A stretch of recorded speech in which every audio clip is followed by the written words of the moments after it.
Alright, so I just wanted to show the dumb packaging design on this SanDisk portable SSD. So as you can see, it looks okay.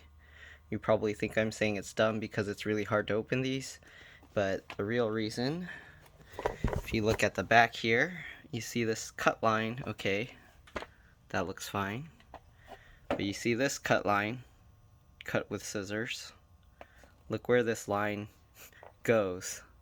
Straight through the cable, straight through the USB adapter, and straight through the SSD. Like, who thought of this? Like, what a weird place to put a cut line.